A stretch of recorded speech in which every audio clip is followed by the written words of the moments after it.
How common/real was the thing where a samurai tests his weapon, a sword, by attacking random civilian at a crossroads? About tree fitty. I don't know if they did that. Peasants, particularly farmers, had a higher place than people like merchants. As odd as that sounds, they did occasionally practice by executing bound criminals. Kill local lord's favorite rice farmer. Now you must commit Sudoku. Sounds kinda dumb to practice what is essentially murder against a defenseless target. I'm just guessing. If it was done, it would have been on beggars, homeless, or crazy people. Effectively, yes. The destitute could be trumped on all manner of charges and executed simply because the daimyo considered them undesirables. Real enough that the practice was apparently outlawed.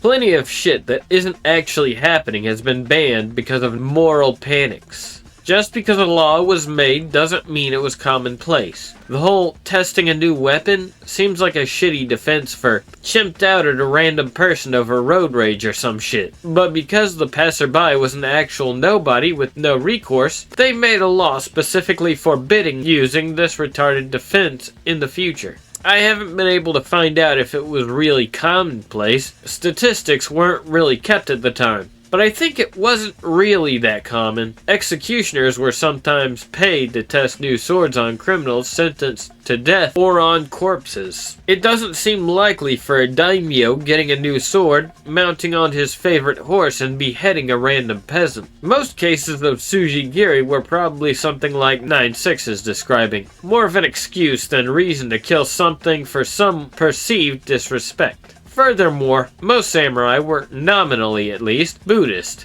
and taking lives was frowned upon. It was apparently common enough that there was not only a name for it, but that it was banned. That there was one high-profile lord executed for it, and there was another guy who intentionally went out to where it was going on and slaughtered a gang of bandits who were doing it. The various accounts suggest that while samurai were legally allowed to kill those of lesser castes, it really only happened when the victim was actively trying to make it happen. I don't feel like they'd do it to their own peasants, but attacking someone else's is fair game. It was legal for the noble class to kill their subjects whenever they wanted. Obviously, it wasn't normal for them to just kill a passerby even if they were allowed to. There were a few recorded cases of them testing out new weapons on prisoners. It was real, but not at all common. It was just a specific manner of murder, but it's presented with a neat foreign word and is brought up often because it sounds outrageous. Whether or not it was a regular occurrence, you should be able to tell right away how embellished it is, Desu. A samurai had all sorts of options to test a new weapon or technique. It'd be stupid to risk money, reputation, and life on murking a random peasant. What would you get out of that you wouldn't get out of sparring or test cutting with bamboo or tatami? It's like droit du seigneur. Peasants memeing on the petty nobles for talking about their rights as if they could do whatever they wanted, while in reality they were fags who couldn't do shit without getting arrested by the higher nobles. These defenseless passerby were never truly defenseless. The shogunate forbade non-samurai to carry katana, but they could carry shorter sword, either wakizachi or kodachi, and for self-defense against robbery or banditry. They cannot provoke samurai into a duel, but they can, in theory, defend themselves against rogue samurai/ronin. Magistrate would sometimes side with the peasant in case said peasant were harassed by ill-reputed samurai and had to take a stand.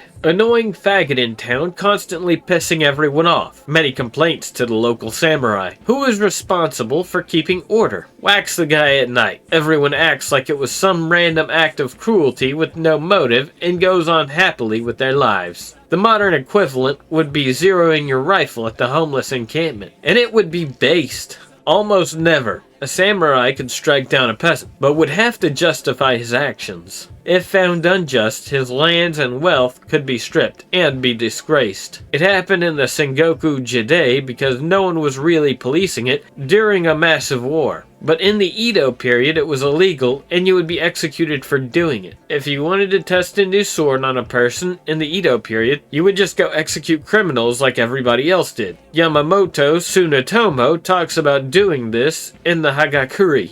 There were 3 different things people may confuse. 1. Samurai killing Japan peasants for insulting them. This was true and absolutely legal in Edo, Japan. If a peasant insulted a samurai, the samurai could kill him. The samurai could also have sex with a Japanese peasant's wife without punishment, and if the peasants tried to take revenge, he would be executed. Crossroads killing. A samurai killing a random innocent passing by a peasant to test his weapon. This is what the OP is referring to. 3. Testing weapons on convicted criminals.